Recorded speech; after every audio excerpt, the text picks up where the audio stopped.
नमस्कार साथियों, मैं मनीष प्रधान आप सभी का आपके अपने चैनल में तहे दिल से स्वागत और अभिनंदन करता हूं। हम लोग पढ़ रहे हैं कक्षा 12 की किताब 2 स्वतंत्र भारत में राजनीति और उसका अध्याय 1 राष्ट्र निर्माण की चुनौती हम लोग स्टार्ट कर चुके थे। आज है हमारा लेक्चर नंबर 3। लेक्चर 1 और 2 में हमने जो आधारभूत बातें थी वो जाना कि किस प्रकार से देश का विभाजन हुआ, मुस्लिम लीग का उसमें क्या योगदान रहा, कांग्रेस ने किस प्रकार से उस विभाजन को रोकने की कोशिश करी, उस विभाजन को करते समय किन किन समस्याओं का सामना करना पड़ा, वो सभी हम लोग जान चुके हैं। पर आज के इस लेक्चर में हम लोग एक ऐसे टॉपिक पर चर्चा करने जा रहे हैं जिससे सच में हमें बहुत दुख होगा और हमारी आंखों में आंसू होगा कि विभाजन ने इतना दुख, इतना दर्द हम लोगों को दिया है जिसकी कल्पना हम लोग कभी कर भी नहीं सकते थे। जब हम एक साथ मिलकर के अंग्रेजों के खिलाफ नारेबाजी कर रहे थे, जब हम ये कह रहे थे कि अंग्रेज देश छोड़ करके जाएंगे, तब हम एक सुनहरा भारत फिर से उसका निर्माण करेंगे। पर यह नहीं पता था कि उस सुनहरे भारत के बीच में एक समस्या ऐसी आ जाएगी जो सदैव सदैव का जख्म हमारे दिलों पर छोड़ करके चले जाएगी। वो था भारत का विभाजन। आज हम लोग जानेंगे कि जब विभाजन हुआ उस विभाजन के क्या क्या परिणाम रहे, ऐसे क्या क्या घटनाएं हुई इस समय जो कि विभाजन को सबसे ज्यादा प्रभावित करके चली गई। तो आइए जानते हैं विभाजन के परिणाम। विभाजन के परिणाम सबसे पहले मैंने आपको एक बिल्कुल लिस्ट दे दी है कि मुख्यतः ये विभाजन के परिणाम हुए हैं। देखिए, हम लोग हैं क्लास 12 के स्टूडेंट। किसके स्टूडेंट हैं? 12th के स्टूडेंट। और 12th होता है हमारा बोर्ड। अब चाहे आप किसी भी स्टेट से हो, किसी भी राज्य से हो, चाहे यूपी से हो, राजस्थान से हो, बिहार से हो, एमपी से हो, कहीं से भी हो, हमारा सबका 12th में बोर्ड ही होता है। और बोर्ड में ये एक बहुत जरूरी बात है बच्चों कि हम ज्यादा से ज्यादा पढ़े तो सही, हम मेहनत तो करेंगे, हमें हार्डवर्क की तो बहुत आवश्यकता है। हार्डवर्क के बिना तो हमें कुछ भी नहीं मिलता है। पर इस हार्डवर्क के साथ हमें स्मार्ट वर्क भी करना होगा। अगर हमें एग्जाम में नंबर लेने हैं, अगर हमें पॉलिटिकल साइंस में, अगर हमें राजनीति विज्ञान में 100 में से 95 से ऊपर नंबर लाने हैं, 95 से ऊपर नंबर लाने हैं, तो थोड़ा सा हमें स्मार्ट वर्क करना होगा। और स्मार्ट वर्क का मतलब क्या है कि आप किस प्रकार से जो आपके आंसर्स होते हैं उनको किस प्रकार से आप कॉपी में प्रेजेंट करके आते हैं, दर्शा करके आते हैं। वो कॉपी ही आपका वहां पे क्या कर रही है? प्रतिनिधित्व कर रही है। स्कूलों में तो जनरली क्या होता है, जब हम छोटे थे, मैं हमारी बात बताया करता हूँ, अरे मैडम आपने 1 नंबर काट दिया। कैसे काट दिया मैडम? ऐसे थोड़ी होता है। मैम प्लीज मैम आधा नंबर तो दीजिए मैम, आधा तो बनता है, ऐसे थोड़ी होता है। ये स्थिति होती थी। पर जब बोर्ड एग्जामिनर हमारी कॉपी चेक करता तो वहां तो हम पहुंच नहीं सकते। ना तो बोर्ड एग्जामिनर हमें जानता है और ना हम उससे जानते हैं। तो वहां तो पहुंच के बोल नहीं सकते, अरे सर ये 1 नंबर क्यों काट रहे हो, प्लीज सर प्लीज अगली बार अच्छा कर दूंगा, अभी तो दो सर, ऐसा वैसा। वो चीज वहां पर पॉसिबल नहीं है। इसलिए हमें हमारा बेस्ट वहां पर देना होता है। हमारा जो लिखने का तरीका है वो बेहतरीन होना चाहिए। तो इसलिए अगर कभी भी सवाल आता है कि विभाजन के परिणामों को आप समझाइए, तो सबसे पहले आप एक हेडिंग डालें विभाजन के परिणाम, और उसको आप इस प्रकार से कुछ एक फ्लो चार्ट बना ले। फ्लो चार्ट बना ले। तो जैसे पहले में लिख दे भाई परिचय, कि मैं विभाजन के परिणाम का एक परिचय इंट्रोडक्शन में देने जा रहा हूं। दूसरा हम लोगों ने लिख दिया सांप्रदायिक अखाड़े। फिर तीसरा हम लोग देखेंगे शरणार्थी शिविर। फिर औरतों की स्थिति क्या रही, बच्चे हैं उनकी स्थितियां क्या रही, कवियों की अभिव्यक्ति क्या है, बंटवारा, जनहानि, और फिर भारत में कौन रहेगा। इस सवाल के साथ आज हमारा जो आज का लेक्चर है वो कंप्लीट हो जाएगा। आइए अब एक एक करके जानते हैं। सबसे पहले परिचय की चर्चा करते हैं, इंट्रोडक्शन, कि जो विभाजन का परिणाम है उसका थोड़ा सा इंट्रोडक्शन देना जरूरी है। क्योंकि देखिए, हमें हवा में बात नहीं करनी, हमें पहले किसी भी चीज का आधार बनाना है, और आधार बनाने के बाद हम धीरे धीरे आगे के जो पॉइंट्स है उनको समझेंगे। जैसे कि क्या होता है, जैसे आप क्रिकेट मैच देखते होंगे। अब क्रिकेट मैच में क्या होता है कि खिलाड़ी ऐसे आते ही तो ऐसा तो है नहीं, ला भाई फेंक पहली बॉल, ये ले पहली बॉल पे फेंक दे, नहीं। वो क्या करता है, पहले आता है 5-6 बॉलों से टुक टुक टुक, बिल्कुल धीरे धीरे क्या करता है, खेलता है। और फिर उसके बाद जब वो समझ जाता है कि अरे बॉलर है, यही सामने वाले जितने बॉलर्स आ रहे हैं वो इसी प्रकार के बॉल डाल रहे हैं, तो फिर क्या करता है, वो दे दनादन चौके छक्के लगाता है, जैसे कि अपने MS धोनी लगाया करते थे। ठीक है, तो यहाँ पर अपन पहले परिचय देंगे, पहले समझाए कि विभाजन है क्या। सन 1947 में बड़े पैमाने पर एक जगह की आबादी दूसरी जगह जाने को मजबूर हुई। तो 1947 में, सन 1947 में 14-15 अगस्त 1947 में एक भारत, एक देश की क्या है, एक बहुत बड़ी आबादी क्या है, एक जगह से दूसरी जगह जाने को क्या हो गई, मजबूर हो गई। उनकी ये स्थिति आ गई कि उनको जाना ही पड़ रहा है। वो इच्छा से नहीं जा रहे हैं कि नहीं मैं यहां से छोड़ करके वहां जा रहा हूं, वो मजबूर हो गए, उनको छोड़ना पड़ रहा है, क्योंकि उन लोगों को ये नहीं पता था कि अभी जिस स्थान पर हम खड़े हैं ये भारत का हिस्सा है या पाकिस्तान का हिस्सा है। और जैसे जिन लोगों को पाकिस्तान में जाना था उनको पता चला कि नहीं अभी हम तो भारत में खड़े हैं, तो वो भाग करके पाकिस्तान जा रहे हैं। और जिनको भारत में जाना था, जो पाकिस्तान में खड़े हैं, वो भाग करके क्या है, भारत में जा रहे हैं। क्यों जा रहे हैं? क्योंकि विभाजन हो चुका है। आबादी का ये स्थानांतरण आकस्मिक, अनियोजित और त्रासदी से भरा था। देखिए, आबादी का स्थानांतरण, आबादी तो आप समझते हैं कि जो हमारी जनसंख्या इतनी बड़ी भारी जनसंख्या है उसकी बात कर रहा है। स्थानांतरण का मतलब क्या होता है? स्थान, आपको शब्द दिखाई दे रहा होगा, स्थान। स्थान मतलब क्या होती है? जगह। और उसका जब परिवर्तन कर दिया जाता है, भाई आज मैं यहां पर हूं, कल मैं दूसरी जगह चला जाऊं, वो स्थानांतरण है। ट्रांसफर जिसे आप इंग्लिश में कहते हैं। अगर आपने कभी सुना होगा कि भाई मेरे पापा जो हैं उस डिपार्टमेंट में काम करते हैं, उस विभाग में काम करते हैं, उनका ट्रांसफर हो गया, इसलिए हम लोग क्या कर रहे हैं, भोपाल छोड़ करके लखनऊ जा रहे हैं, ठीक है, रांची छोड़ करके दूसरी जगह जा रहे हैं। क्यों? क्योंकि मेरे पापा का ट्रांसफर हो गया है। और अब आपको याद होगा, अब जब आप 12th पूरी कंप्लीट कर लेंगे ना, आपको स्कूल से टीसी मिलेगी। क्या मिलेगी? टीसी मिलेगी। टीसी का मतलब क्या होता है पता है आपको? कभी फुल फॉर्म सोचिए। टीसी का मतलब ट्रांसफर सर्टिफिकेट। मतलब ये बच्चे का हम क्या कर रहे हैं, स्थानांतरण कर रहे हैं, ट्रांसफर कर रहे हैं। अब वो स्कूल से कहां जाएगा? कॉलेज में जाएगा, उसका ट्रांसफर हो गया है, ठीक है। तो हमारे स्कूल से हम इसको क्या कर रहे हैं, ट्रांसफर कर रहे हैं। अब चाहे वो आप कौन सी क्लास में निकलवाते हो, 3rd में निकलवाते हो, 5th में निकलवाते हो, 8th में छोड़ देते हो स्कूल, 10th में छोड़ते हो, 12th के बाद तो सभी को उस स्कूल से टीसी मिल जाती है, ट्रांसफर सर्टिफिकेट मिल जाता है कि भाई ये बच्चा अब आगे हम ट्रांसफर कर रहे हैं। तो स्थानांतरण यहाँ पे क्या हुआ, ट्रांसफर हुआ। जो भारत में जाना चाहते थे वो पाकिस्तान से भारत आए, और जो भारत से पाकिस्तान जाना चाहते थे वो पाकिस्तान गए। अभी जो स्थानांतरण हुआ है, ये जो एक जगह से दूसरी जगह जो आने जाने लोगों का हुआ है वो आकस्मिक हुआ। आकस्मिक का मतलब क्या? सडनली, अचानक, अचानक हुआ। भाई ऐसा बिल्कुल प्लानिंग तो थी नहीं कि भाई जैसे ही हम 200 सालों के बाद आज़ादी होगी तो हम क्या है, आधे इधर हो जाएंगे, आधे इधर हो जाएगा, भारत का विभाजन होगा। कभी सोचा नहीं था। ये तो अचानक सारे काम हुए, ठीक है। अब आकस्मिक शब्द को आप याद रखने का तरीका, जैसे अचानक क्या होता है, देखिए आप कभी आपने देखा जब किसी की डेथ हो जाती है, मृत्यु हो जाती है, तो हम लोग न्यूज़पेपर में आर्टिकल्स देते हैं कि भाई हमारे परम पूज्य डैश डैश डैश, ठीक है, उनकी आकस्मिक निधन हो गया। आकस्मिक का मतलब अचानक ही निधन हो गया। तो अब आप यहाँ पे कैसे याद रख सकते हैं कि अचानक ही हुआ है? क्यों? और अचानक जैसे निधन होता तो यहाँ पे भी लोग अचानक एक जगह से दूसरी जगह चले गए, और उसमें जब निधन होता है तो वो भी एक जगह से दूसरी जगह चले गए। कहाँ? पृथ्वी लोक से भगवान के घर चले गए। तो यहाँ पर भी वो क्या है कि आकस्मिक वो एक जगह से दूसरी जगह चले जाते हैं, अचानक ही ये सब कुछ होता है। अनियोजित, नियोजित का मतलब क्या होता है? प्लान। आप सब कुछ प्लान करके करते हो, जो प्लान होता है पूरा। जैसे कि फॉर एग्जाम्पल मैं एक प्लानिंग बनाता हूं कि भाई मैं अजमेर में रहता हूं और मैं 3 दिन के लिए मुंबई बाहर घूमने जाऊंगा, कल सुबह 7 बजे ट्रेन होगी, 7 बजे जाऊंगा। ये पूरा प्लानिंग है, ये पूरा प्लान है। पर कुछ चीजें जीवन में अनियोजित भी होती है, जैसे कि सडनली मान लीजिए कल किसी की डेथ हो गई और मुझे वहां जाना पड़ा। मेरा प्लानिंग तो नहीं थी ना कि मैं कल उस इंसान की डेथ होगी और वहां जाऊंगा, ये अप्लान था, ठीक है, अनप्लान थी वो चीज। यहाँ पर अनियोजित भी वही है। तो कभी लोगों ने सब प्लानिंग नहीं करी थी कि देखो देखो जैसे हम आजाद होंगे तो क्या होगा, हमें वहां जाना है, हमें इधर आना है, ऐसा लोगों ने नहीं सोचा होगा। और त्रासदी इंग्लिश में से कहा जाता है ट्रेजेडी। जब आपके साथ जीवन का सबसे बुरा हो वो ट्रेजेडी कहलाता है। तो भारत के साथ सबसे बुरी स्थिति थी कि भारत का विभाजन हुआ, तो ये सबसे बड़ी दुनिया की त्रासदी देखी गई। मानव इतिहास के अब तक ज्ञात सबसे बड़े स्थानांतरणों में से ये एक था, ठीक है। अगर आप मानव इतिहास में पूरा जितना भी इतिहास जैसे सभ्यताएं चलती हुई आ रही है उस सभ्यताओं से देखेंगे तो सबसे बड़ा स्थानांतरणों में से ये एक था कि काफी भारी संख्या में लोग एक जगह से दूसरी जगह क्या हुए, ट्रांसफर हुए हैं या मूव हुए हैं। तो उन जितने भी बड़े बड़े ये स्थानांतरण हुए, मूवमेंट हुआ है लोगों का, उनमें से सबसे बड़ा एक हमारा विभाजन के समय लोगों का एक जगह से दूसरी जगह जाना था। फिर जानते हैं सांप्रदायिक अखाड़े। अब पहले तो शब्द को, सांप्रदायिक शब्द को समझते हैं और फिर अखाड़ों को समझेंगे। सांप्रदायिक का मतलब क्या होता है? जहां पर क्या हो, धर्म की भावनाएं आ जाती हो, धर्म की भावना आ जाती हो। अब आप बोलोगे सर धर्म की भावना आना बुरी है बात है? बिल्कुल भी बुरी बात नहीं।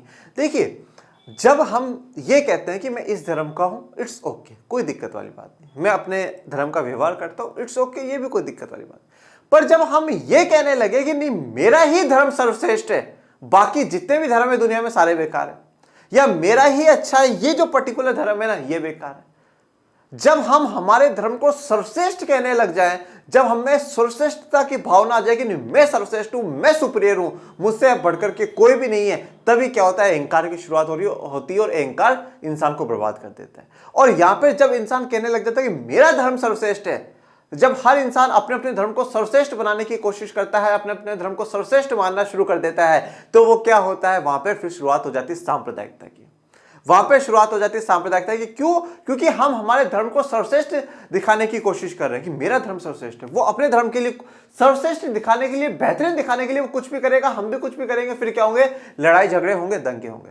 ठीक है, तो सांप्रदायिकता मतलब क्या है, जब आपने धर्म को लेकर के क्या हो जाए, कट्टर हो जाए कि नहीं मेरा धर्म ही सबसे बढ़िया है, सबसे अच्छा, बाकी सारे जो धर्म है वो बेकार है, या जो बाकी जो दूसरे धर्म के लोग हैं वो सारे बेकार है, मेरे धर्म के लोग ही अच्छे। तो वो कट्टरता होती है, वो सांप्रदायिकता होती है।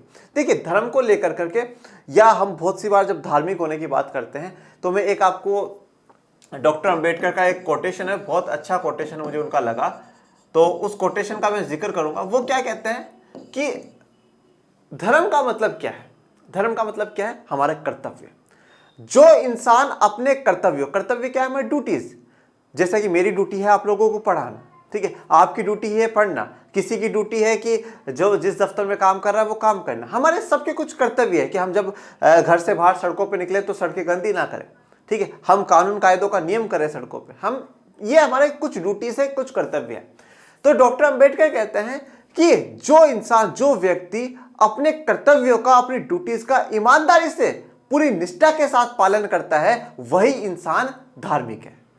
धर्म क्या है, जो कर्तव्य हो, हमारी जो ड्यूटीज है वो हमारा धर्म है, और उन कर्तव्यों का पूरा निष्ठा से, पूरी ईमानदारी से जब हम लोग पालन करते हैं तो ही हम लोग क्या है, धार्मिक है। तो इसलिए हमारे कर्तव्य जो है हमें वो पूरे करने चाहिए। जैसे कि हम बहुत सी बार कहते हैं धर्म संकट में फंस गए। अब धर्म संकट में फंसने का मतलब क्या है, ये वाला काम करूं या ये वाला काम करूं, मतलब मैं दो कार्यों के बीच में फंस चुका हूं, वो धर्म संकट है। तो धर्म क्या है, मेरे कर्तव्य, मेरे कार्य जो हैं, और उन कार्यों के बीच में जब मैं फंस गया हूं तो संकट आया। धर्म तो हमारे कर्तव्यों की चर्चा करता है, धर्म हमें संस्कार सिखाता है, धर्म हमें अहंकार नहीं सिखाता। तो आप संस्कारों को अपनाइए, और संस्कार कहीं से भी अच्छे मिले आपको अपना लेने चाहिए। मेरे फादर कहते हैं कि अगर कूड़े में भी, कचरे में भी अगर सोना मिलता है तो हमें सोना उठा लेना चाहिए। मतलब जिन लोगों में 99 बुराइयां हो और एक अच्छाई हो, तो वो एक अच्छाई अपना लेनी हमें चाहिए। ठीक है, ये मत देखो अरे उसकी बात मानूंगा उसमें 99 बुराइयां हैं, नहीं, पर एक अच्छाई है वो अपना लो। और अगर आप में एक बुराई है, 99 अच्छाई है, तो एक बुराई छोड़ने की कोशिश हमें करनी चाहिए। तो धर्म क्या है, धर्म चर्चा करता है, कर्तव्य की चर्चा करता है। पर यहां पर हम लोगों ने क्या कर दिया कि हमने हमारे धर्म को सर्वश्रेष्ठ बनाने की चर्चा कर ली।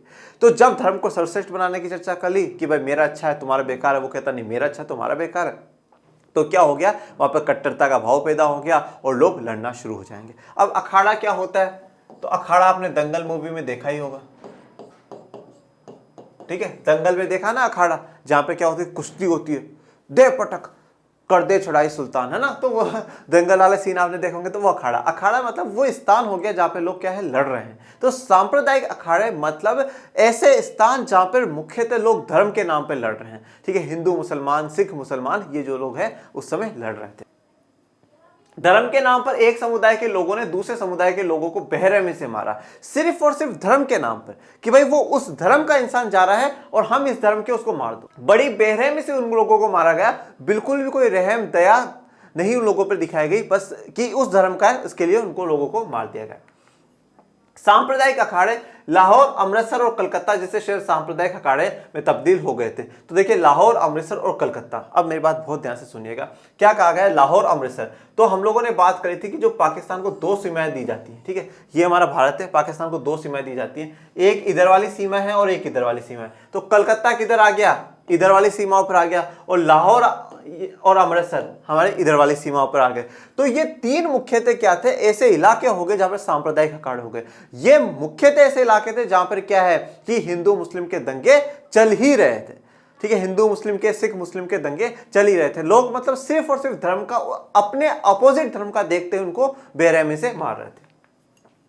जिन इलाकों में ज्यादातर हिंदू अथवा सिख आबादी थी, उन इलाकों में मुसलमानों ने जाना छोड़ दिया। अब जैसे ही हम पता चला लोगों को कि देश का विभाजन हो चुका है, अब जैसे मान लीजिए कि मैं एक मुस्लिम हूं और मुझे पता है कि भाई इस वाले इलाके में हिंदू और सिख ज्यादा रहते हैं, मैं उस इलाके में नहीं जा रहा हूं। क्यों नहीं जा रहा हूं, क्योंकि मुझे मार देंगे यार ये लोग, मुझे मार देंगे, जान से मार देंगे। क्यों? क्योंकि मैं एक मुसलमान हूं।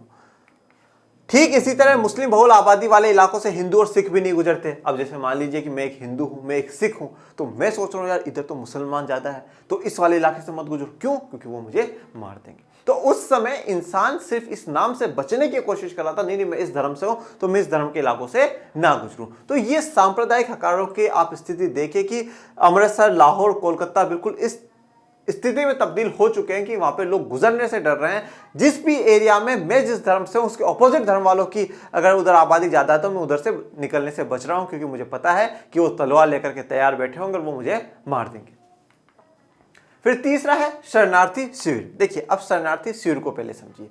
शरणार्थी का मतलब क्या होता है पहले तो वो हमें देखना जरूरी है। देखिए शरणार्थी, एक तो पहले हम लोग 2-3 शब्दों को और समझते हैं। पहले शिविर समझ लेंगे, फिर शरणार्थी समझेंगे, और शरणार्थी से समझने से पहले एक और शब्द को हमें समझना जरूरी है। हम पलायन शब्द आप लोगों ने सुना होगा। पलायन जिसे हम इंग्लिश में कहते हैं माइग्रेशन। पलायन या माइग्रेशन दो प्रकार के होते हैं। पलायन या जिसे आप माइग्रेशन कहते हैं, एक तो होता है आंतरिक और एक होता है अंतरराष्ट्रीय। एक तो होता है आंतरिक और एक होता है अंतरराष्ट्रीय पलायन। पलायन का मतलब क्या है कि एक जगह से दूसरी जगह चले जाए, वो पलायन है, या माइग्रेशन जिसे हम लोग इंग्लिश में कहते हैं। ठीक है, अब आंतरिक और अंतरराष्ट्रीय में क्या अंतर है?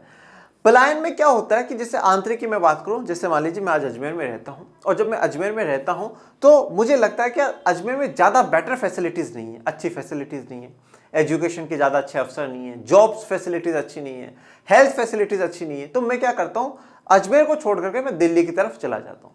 ये आंतरिक पलायन है, मतलब मैं मेरे देश की सीमाओं के अंदर ही हूं, मैंने देश छोड़ करके नहीं गया हूं, मैं अपनी देश की सीमाओं के अंदर हूं। मैं अजमेर से दिल्ली चला गया, मुझे लगा वहां पे ज्यादा बेहतर सुख सुविधाएं मुझे मिल सकती है, तो ये आंतरिक पलायन है। अंतरराष्ट्रीय पलायन क्या है कि मुझे लग रहा है कि नहीं इंडिया में ही अच्छी सुविधाएं नहीं, इसलिए मैं क्या करता हूं, ऑस्ट्रेलिया चला जाता हूं, अमेरिका चला जाता हूं। अफ्रीका महाद्वीप के जो देश के लोग हैं वो इंडिया आते हैं, उनको लगता है कि अफ्रीका में अच्छी सुख सुविधाएं नहीं है, भारत में अच्छी होंगी, तो वो भारत आते हैं। तो ये क्या होता है, अंतरराष्ट्रीय पलायन।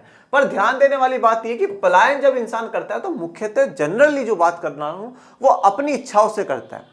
वो अपनी इच्छाओं से करता है कि भाई ठीक है, मुझे यहाँ पे अच्छा सुख सुविधाएं नहीं मिल रही है, इसलिए मैं क्या कर रहा हूँ, मैं वहां चला जाता हूँ। तो वो क्या है, जनरली वो पलायन कहलाता है। ठीक है, पर जैसे आपने कोरोना के समय में लोगों को देखा, काफी जो मजदूर वर्ग के लोग हैं हमारे बहन भाई, वो काफी एक जगह से दूसरी जगह जा रहे थे, वो भी पलायन था। ठीक है, अब उन्होंने भी अपनी इच्छा से कि हाँ भाई ठीक है, यहाँ पे कुछ नहीं मिल रहा है खाने पीने को, तो अच्छा है कि हम हमारे गाँव जाए, छोटा मोटा वहां जो भी काम धंधा मिलेगा हम लोग कर लेंगे, वो पलायन है। अब बात करते हैं पलायन में या शरण में क्या फर्क है। ठीक है, शरण में क्या फर्क है, और जो शरणार्थी जो बनते हैं उन्हें हम रेफ्यूजी कहते हैं इंग्लिश में।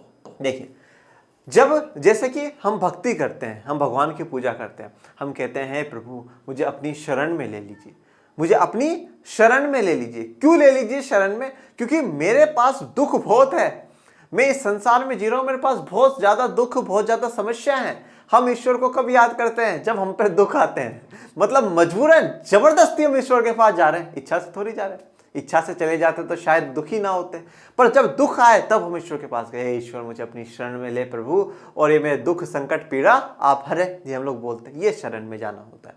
तो इसी प्रकार से क्या है कि जब आपको मजबूरन उस देश से निकाल दिया जाए, उस स्थान से निकाल दिया जाए, तब आप किसी दूसरे की शरण में जाते हैं, तो आप शरणार्थी कहलाते हैं। तो अब यहां पर क्या था कि जो पाकिस्तान के इलाके में जो हिंदू और सिख रह रहे थे, वो जबरदस्ती उन लोगों को वहां से भारत भेजा गया, और उसी का उल्टा भारत से हुआ कि लोग जबरदस्ती यहां से जा रहे हैं, क्योंकि एक विभाजन ब्रिटिश सरकार करके जा चुकी है, तो लोग जबरदस्ती जा रहे हैं और दूसरे देशों में जाकर के शरण ले रहे हैं, प्लीज हमें यहाँ पे रहने दो। जैसे कि मैं आपको बताता हूं, हम आगे इन किताबों में पढ़ेंगे, 1971 में बांग्लादेश को पाकिस्तान से आजाद कराने के लिए, जो कि शुरुआत में 1947 में 2 भाग पाकिस्तान को दिए गए थे, पश्चिमी पाकिस्तान और पूर्वी पाकिस्तान। पश्चिमी पाकिस्तान और पूर्वी पाकिस्तान, तो जो पूर्वी पाकिस्तान है वो 1971 में बांग्लादेश बन जाता है। उस 1971 से बांग्लादेश बनाने के लिए, उसकी आज़ादी के लिए भारत अपनी सेना की मदद से पाकिस्तान के साथ लड़ाई लड़ता है और पाकिस्तान को हरा देता है और बांग्लादेश को आज़ाद करा देता है।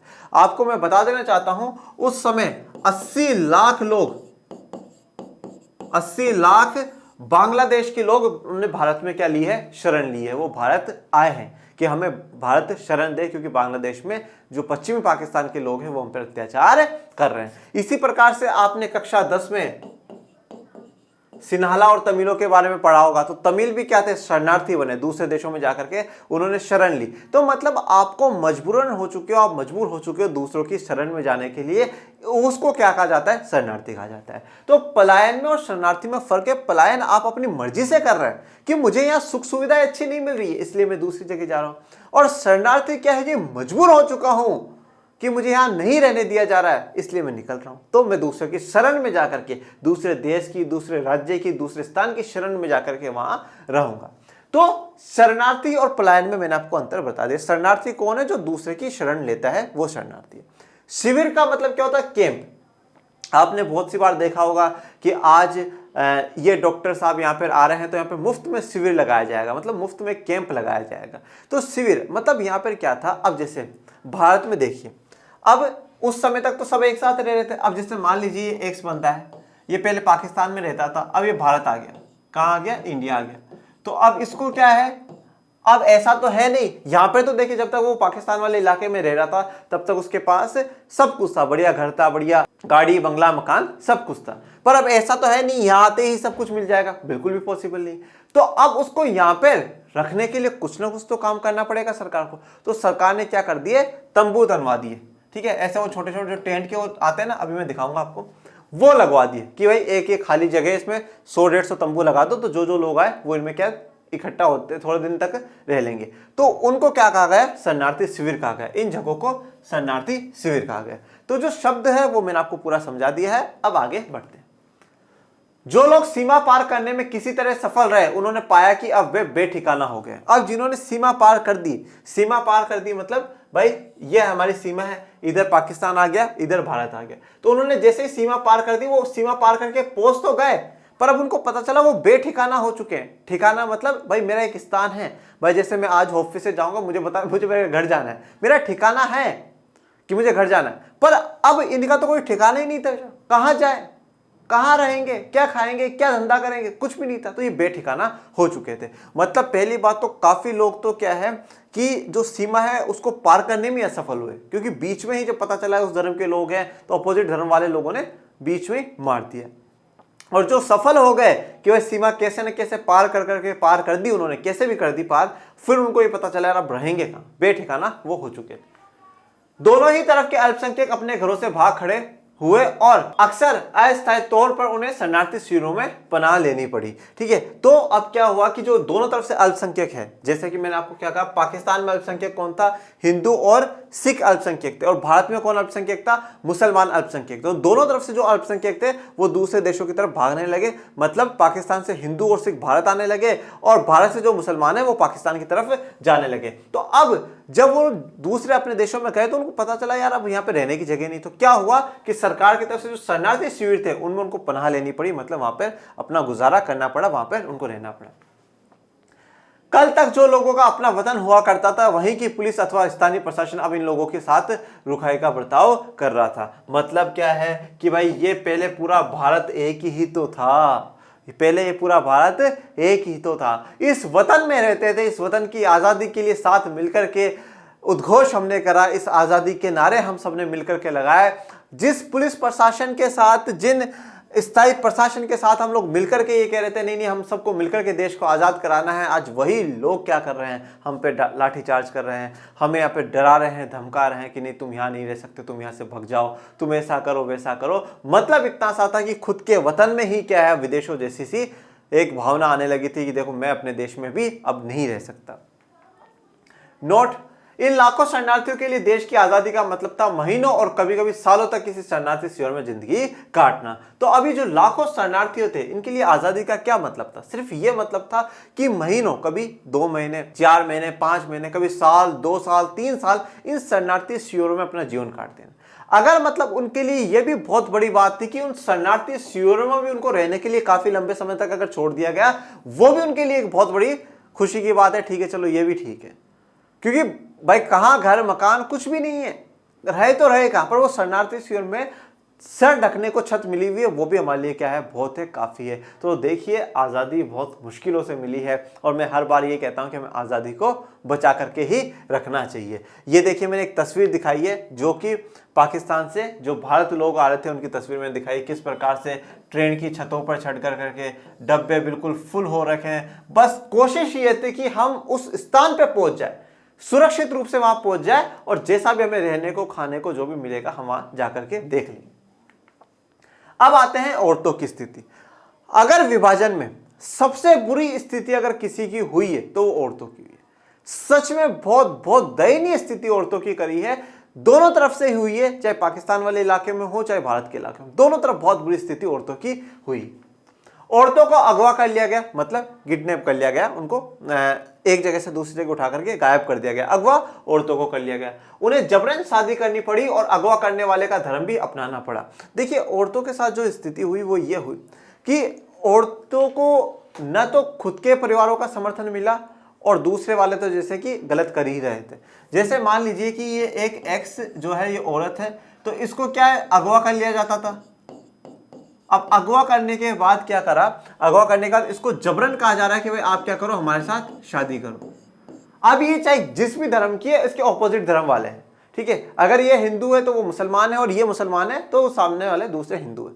तो उस महिला को अगवा कर लिया और जबरन उससे शादी करेगी और शादी करके उसको कहा गया कि नहीं आप हमारा ही धर्म स्वीकार करो, ठीक है। मतलब जो पुरुष है वो कह रहा है कि आप हमारा ही धर्म स्वीकार करो। अगर महिला यहाँ पे मना कर देती है कि भाई नहीं मैं आपसे शादी नहीं करूंगी, आपका धर्म स्वीकार नहीं करती हूं, तो वो क्या करेंगे, इसको मौत के घाट उतार देंगे, मतलब इसको मृत्यु दे देंगे, डेथ दे देंगे। तो मतलब दोनों तरफ से ही औरतों का तो क्या था, मरना था कि भाई अगवा कर लेंगे और अगर शादी कर ली तो कल को एक ये रहेगा कि नहीं नहीं भाई आपने दूसरे धर्म में जाकर के शादी कर ली और फिर अपना उनका धर्म अपना लिया, और नहीं तो आपको क्या है, मौत हासिल करनी ही पड़ेगी, मृत्यु आपको पानी ही पड़ेगी। ऐसा उस समय कर रहे थे लोग। और दूसरा क्या था, ये तो दूसरे धर्म के लोग कर रहे थे, ऑपोजिट जो धर्म के लोग हैं वो लोग कर रहे थे। अब दूसरी तरफ का सीन देखते हैं, ये तो ऑपोजिट धर्म के लोगों ने किया, अब खुद के धर्म के लोग ही क्या कर रहे हैं, जैसे कि जिसको पता है कि भाई मेरी बेटी को, मेरी भतीजी को, मेरी बहू को, मेरी वाइफ को दूसरे धर्म के लोग क्या कर लेंगे,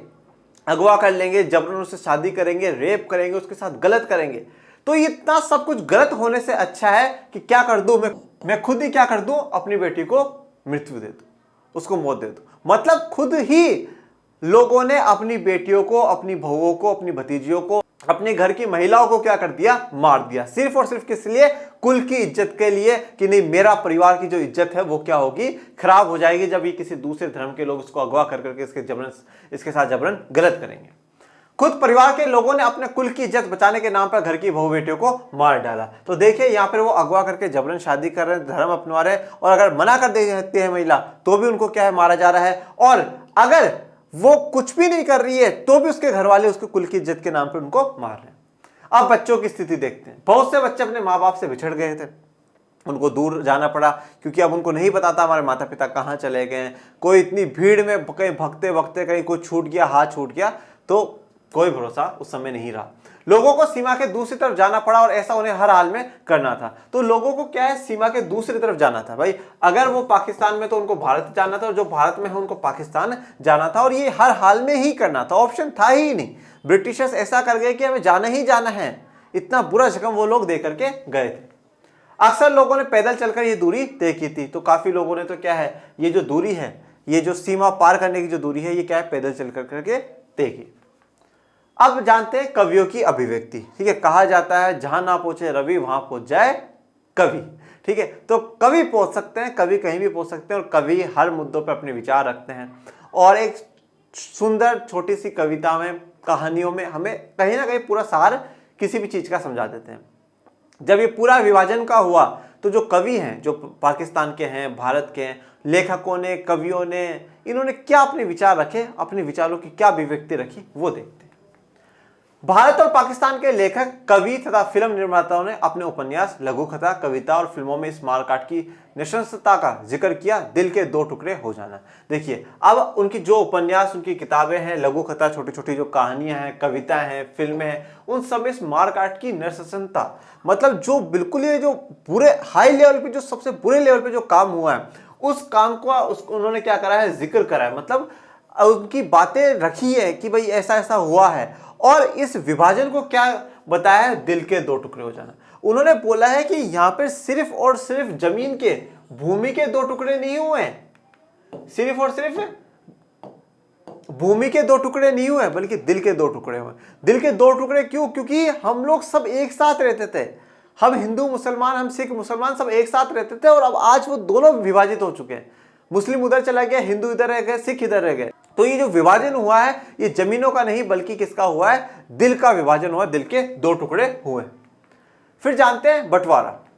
विभाजन में सिर्फ संपदा, देनदारी और परिसंपत्तियों का ही बंटवारा नहीं हुआ। तो संपदा मतलब आपकी कोई संपत्ति हो उसके बारे में, देनदारी आप कितना देंगे वो, परिसंपत्ति आपके पास जो भी असेट्स हैं, जो भी जायदाद, टेबल सब कुछ है, उनका भी बंटवारा नहीं हुआ, बल्कि और भी बहुत कुछ हुआ।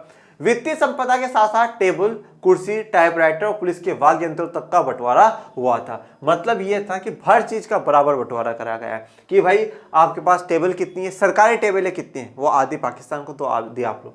कुर्सी आपके पास कितनी है, टाइपराइटर कितने हैं वो दीजिए। पुलिस के वाद्य यंत्र तो देखते हैं कि आप पुलिस की जब परेड वरेड होती है तो ढोल वोल बजाते हैं, ये सब जो उनके वाद्य यंत्र है, जो म्यूजिकल इंस्ट्रूमेंट्स है, उनका भी बंटवारा हुआ है। सरकारी और रेलवे के कर्मचारियों का भी बंटवारा हुआ कि वह सरकारी और रेलवे के कितने कर्मचारी वो भी बांटो, क्योंकि रेलवे पाकिस्तान में भी चलती है, भारत में भी चलती है। फिर जनहानि। अब जनहानि का मतलब क्या है? जन मतलब जनता, और हानि का मतलब क्या है? नुकसान। तो कितने जनता की नुकसान हुआ, मतलब कितने लोग मर गए। 80 लाख लोगों को अपना घर बार छोड़कर सीमा पार जाना पड़ा। तो 80 लाख लोगों का क्या हुआ है? विस्थापन हुआ है। 80 लाख लोग एक जगह से दूसरी जगह जा चुके हैं, उनका स्थानांतरण हो चुका है।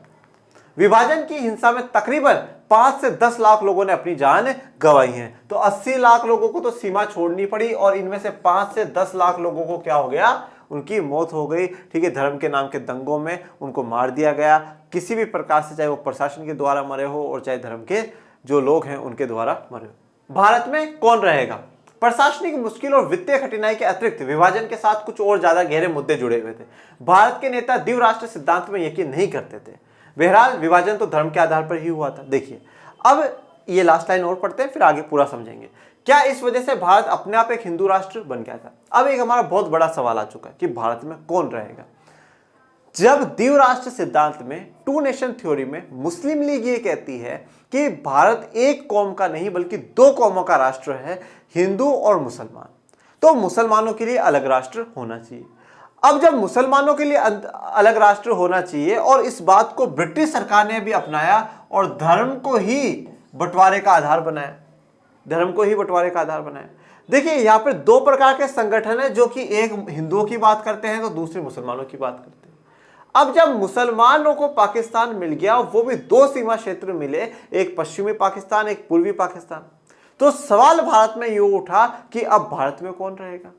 जब मुसलमानों को जब दो क्षेत्र दे दिए गए हैं तो उन सभी को वहीं चला जाना चाहिए, फिर भारत में क्यों रह रहे हैं? फिर भारत तो क्या हो गया, ऑटोमेटिकली हिंदू राष्ट्र बन गया। मतलब जहां पर सिर्फ और सिर्फ कौन रहेंगे? हिंदू धर्म के ही लोग रहेंगे। तो यहां पर एक बहुत बड़ा सवाल था कि भारत में कौन रहेगा, पर इस सवाल को बहुत समझदारी से इसका जवाब निकाला गया। इसको बहुत शांतिपूर्ण तरीके से हमारे नेताओं ने इसका जवाब ढूंढा। तो प्रशासनिक मुश्किलें हमें इस विभाजन में देखने को मिली। ठीक है, कि हमें लोगों के लिए शिविर बनवाने पड़ रहे हैं, शरणार्थी शिविर बनवाने पड़ रहे हैं, लोगों को सुरक्षित बचाने की कोशिश सरकारें कर रही हैं, तो प्रशासनिक मुश्किलें हमें देखनी पड़ी। वित्तीय कठिनाइयां मतलब हमें पैसों से आर्थिक जो समस्याएं उनका भी सामना करना हमें पड़ा। इसके अतिरिक्त विभाजन में और भी बहुत गहरे मुद्दे जुड़े हुए थे, और गहरे मुद्दे क्या थे कि द्विराष्ट्र का जो सिद्धांत था वो। अब हमारे जो भारत के लोग हैं, जो भारत के नेता है, वो इस सिद्धांत पर यकीन नहीं करते थे कि द्विराष्ट्र युद्धराष्ट्र बेकार की बात है। भारत कल भी एक था और आज भी एक है और आगे तक एक ही रहेगा, और ये भारत क्या है? सभी का ही देश है, भारत सभी का ही देश है। बहरहाल विभाजन तो धर्म के आधार पर ही हुआ था। अब पर बात तो ये भी है कि विभाजन धर्म के आधार पर ही हुआ है। जब धर्म के आधार पर ही हुआ है तो ऑटोमेटिकली भारत क्या हो गया? हिंदू राष्ट्र बन गया। तो ये सवाल अभी आगे और कंटिन्यू करेंगे। विभाजन के दौरान बड़ी संख्या में मुस्लिम आबादी पाकिस्तान चली गई। इसके बावजूद 1951 के वक्त भारत की कुल आबादी में 12% मुसलमान थे। जब 1947 से 1950 तक इस विभाजन में लोग एक जगह से दूसरी जगह चले गए, तो काफी हद तक की जो मुस्लिम आबादी है वो पाकिस्तान जा चुकी थी। परंतु जब 1951 में देखा गया तो 12% जो है भारत की कुल आबादी में कौन थे? मुसलमान रह रहे थे। ऐसे में सवाल यह था कि भारत अपने मुसलमान नागरिकों तथा दूसरे धार्मिक अल्पसंख्यकों मसलन सिख, ईसाई, जैन, बौद्ध, पारसी और यहूदियों के साथ क्या बर्ताव करे। बंटवारे के कारण हिंदू और मुसलमानों के बीच तनाव पहले से ही कायम था। तो अब सवाल यह उठ चुका था कि भारत जो धार्मिक अल्पसंख्यक लोग हैं जैसे कि मुसलमान हो गए और बाकी जो है सिख, ईसाई, जैन, बौद्ध, पारसी, यहूदी, इनके साथ कैसा बर्ताव करता है। इन सबके साथ तो फिर भी चलिए कोई दिक्कत वाली बात नहीं थी, पर सवाल सिर्फ और सिर्फ किसके ऊपर था, मुसलमानों के ऊपर था। क्योंकि हिंदू और मुसलमानों का क्या है, तनाव बढ़ चुका था, विवाद बढ़ चुका था और द्विराष्ट्र सिद्धांत की मांग पर मुसलमानों को एक अलग राष्ट्र दे दिया गया था। तो ये थोड़ा सा एक बहुत बड़ा सवाल खड़ा हो रहा था कि मुसलमानों के साथ भारत कैसा बर्ताव करता है। देखिए, आपने सिखों को भी जानते हैं, ईसाइयों को भी जानते हैं, जैन, बौद्ध, पारसियों को भी जानते हैं, ठीक है। और मैं आपको बताता हूँ, पारसियों का तो अभी 16 तारीख को ही, 16 अगस्त को ही नया साल आया था, ठीक है। और यहूदियों की बात मैं कर लेता हूं। देखिए, यहूदी कौन है, यहूदियों के बारे में आपने कक्षा 9 में जब हिटलर का चैप्टर पढ़ा होगा इतिहास में, तो उसमें आपने सुना होगा कि हिटलर ने यहूदियों को जबरन मारा, बस जो यहूदी मिल रहा उसको मार दिया उसने। तो यहूदी भी एक धर्म है, एक समुदाय है जो विशेष करके पहले तो सभी क्षेत्रों में फैला हुआ था, पर अभी आज के समय में जो इजराइल है ना, इजराइल जो देश है वो यहूदियों का देश है। और इजराइल की तरफ से बहुत सी बार ऐसे बयान आ चुके हैं कि पूरी दुनिया ने क्या है, यहूदियों को प्रताड़ित किया है। चाहे किसी भी राष्ट्र को उठा के देख लो, सब ने यहूदियों के साथ क्या है, बेकार का बर्ताव करा है, बहुत गंदा बर्ताव उन्होंने करा है। पर भारत ही एक ऐसा देश है, भारत एकमात्र ऐसा राष्ट्र है जिसने यहूदियों को भी शरण दी है और यहूदियों के साथ भी बिल्कुल जैसे वहां के नागरिक है उन जैसा बर्ताव करा है। तो भारत ने सदैव बड़ा दिल अपना करके सभी को, अपनी बाहें खोल करके सभी को अपनाया है और एक सम्मानजनक स्थिति उनको दी है। आज इजराइल ये बात कहता है और यही कारण है कि आज हमारे और इजराइल के बहुत अच्छे संबंध हैं। तो हमने सभी को, सिख हो चाहे ईसाई हो, जैन, बौद्ध, पारसी, यहूदी, सबको क्या बराबर ही सम्मान दिया है। इन संघर्षों के साथ प्रतिस्पर्धी राजनीतिक हित जुड़े थे। अभी जो संघर्ष चल रहे हैं, ये जो कॉन्फ्लिक्ट चल रहे हैं कि भारत को सिर्फ हिंदू राष्ट्र रहना चाहिए या सभी को किस प्रकार से भारत देखता है, तो इस दो प्रकार के संघर्ष है। एक तरफ चाहते हैं कि हिंदू राष्ट्र और दूसरी तरफ चाहते हैं कि सभी धर्म के लोग रहें। तो इसमें सबके कुछ अपने राजनीतिक हित जुड़े हुए थे, कुछ पॉलिटिकल इंटरेस्ट, कुछ पॉलिटिकली फायदे जुड़े हुए थे। क्या जुड़े हुए थे देखते हैं। मुस्लिम लीग का गठन मुख्य रूप से औपनिवेशिक भारत में मुसलमानों के हितों की रक्षा के लिए हुआ था। तो मुस्लिम लीग कब बनाई गई थी? 1906 में बनाई गई थी। और क्यों बनाई गई थी? कि जो औपनिवेशिक शासन, जो ब्रिटिशर्स का शासन चल रहा है, उसमें मुस्लिम्स की जो भी समस्या है उन समस्याओं का समाधान कर सके, उनकी आवाज उठा सके और उनको अपने अधिकार दिला सके। तो मुसलमानों के हितों की, जो उनके इंटरेस्ट, उनके फायदे, उनकी रक्षा वो कर सके। मुस्लिम लीग मुसलमानों के लिए अलग राष्ट्र की मांग करने के एतबार से अग्रणी था। तो मुस्लिम लीग बिल्कुल इस बात से अग्रणी था, अग्रणी मतलब बिल्कुल आगे ही खड़ा है कि हाँ, मुसलमानों के लिए क्या होना चाहिए, अलग राष्ट्र होना चाहिए। ठीक इसी तरह और कुछ संगठन भी थे जो भारत को हिंदू राष्ट्र बनाने के लिए हिंदुओं को लामबंद करने की कोशिश में लगे हुए थे। तो अब कुछ जैसे मुस्लिम संगठन थे तो वैसे कुछ हिंदू संगठन भी थे।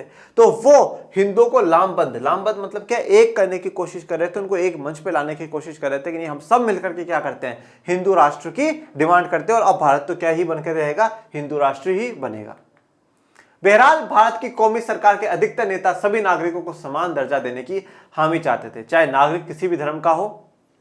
अब जो भी भारत के जो बड़े बड़े नेता हैं वो सभी धर्म के लोगों को एक जैसा ही मानना चाहते थे, तो सभी को बराबर का ही दर्जा देना चाहते थे। वे भारत को एक ऐसे राष्ट्र के रूप में नहीं देखना चाहते थे जहां किसी एक धर्म के अनुयायियों को दूसरे धर्म के ऊपर वरीयता दी जाए अथवा किसी एक धर्म के विश्वासियों को मुकाबले बाकियों को हीन समझा जाता हो। देखिए, मैं आपको एक चीज समझाता हूं। भारत में 1950 तक 1949 में संविधान तैयार हो गया और 26 जनवरी 1950 को संविधान लागू हो गया। भारत के संविधान निर्माता और संविधान सभा में ऑलमोस्ट वो सभी बड़ी हस्तियां आ चुकी हैं जो कि मुख्यतः आंदोलनों में जुड़ी हुई थी, वो सभी आ चुकी है। तो उन सबका यही मानना था कि भारत कैसा देश रहेगा, सभी के लिए रहेगा, किसी एक विशेष धर्म वालों के लिए नहीं रहेगा। भारत कैसा देश रहेगा, धर्मनिरपेक्ष देश रहेगा, जिसे हम इंग्लिश में कहते हैं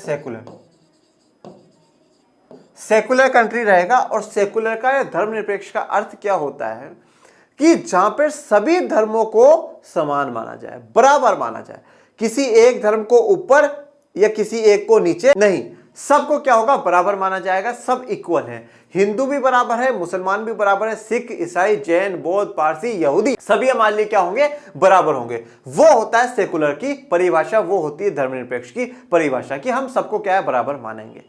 अब क्या होता है कि अगर आपको पूरे के पूरे संविधान को अगर कभी समझना हो, छोटे से सार में समझना हो, तो संविधान में आती है प्रस्तावना।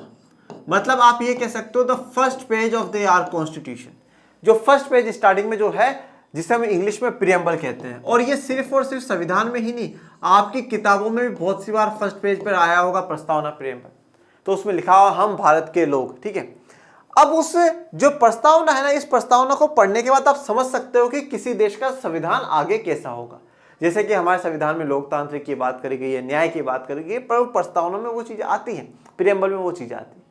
पर इस प्रियम्बल में या इस प्रस्तावना में ये सेकुलर वर्ड या धर्मनिरपेक्ष जो शब्द है वो 1950 के ओरिजिनल मूल संविधान में नहीं था। तो सवाल ये उठता है कि क्या हमारे संविधान निर्माता नहीं चाहते थे कि भारत का संविधान धर्मनिरपेक्ष हो या सेकुलर हो?